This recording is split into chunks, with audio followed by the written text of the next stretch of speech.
Ukraine's new president, billionaire Petro Poroshenko, is promising to move forward with reforms to make the country less corrupt. His election was a result of the massive protests in Kiev, but observers say it will also take changes in parliament to change Ukraine. And joining me right now is VOA's Jeffrey Young to talk about this. Thank you so much for joining me. Pleasure. Let's start with who is this guy and how do you think he has the appeal to win?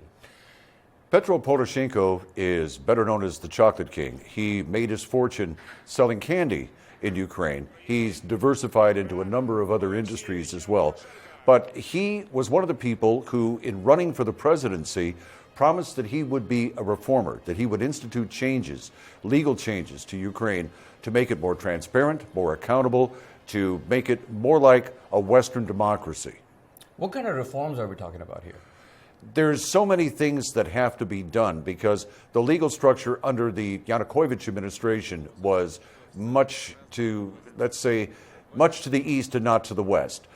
But what they want to do, what the corruption groups are trying to institute now, is first of all to establish in Ukraine a national anti-corruption agency.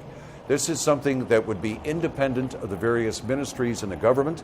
It would investigate possible charges of corruption and acts of malfeasance, and it would report directly to a prosecutor's and judicial system. So in other words, it's designed so that government officials cannot stop it.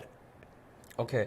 And Rada, which is the parliament of Ukraine, is that a roadblock? Right now it is. The Rada that sits presently, the parliament that's there now, is the same parliament left over from Viktor Yanukovych. What they need to do is to have parliamentary elections so that new people can come into the parliament. When President Poroshenko was inaugurated, this was just a few weeks ago, he promised in his inauguration speech that there would be parliamentary elections by the end of 2014. But the reformers don't want to wait until the end of 2014. They want reforms in motion now. They're calling for parliamentary elections in the next 3 to 4 months. What kind of percentage are we talking about? It's like 50% of the parliament is against him or in his favor? Now, it really isn't broken down on that sort of a percentage, but there are dozens of holdovers. There are people left in parliament who were very staunch Yanukovych supporters. And these are people who are not part of the reform agenda of President Poroshenko. So when they do stand for election, and it is a political process, these people may get reelected because they represent certain districts, certain parts of Ukraine. But the overall feeling is now that reform is in motion, that hopefully they will be able to get reformers in the Rada and they can move forward on legislation to change the way things are in Ukraine. How do you think Poroshenko is being viewed when it comes to handling the separatist movement in the East?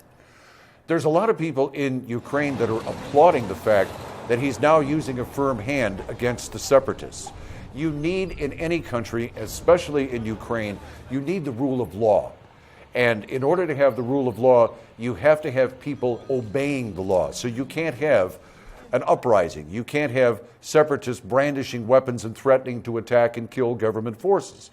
So I know Poroshenko has had to use a firm hand, but to most people in the West, this is the necessary evil in order to restore, as I said, the rule of law. And from the rule of law, you can move forward with reform legislation. Well, thank you so much for joining us. VOA's Jeffrey Young.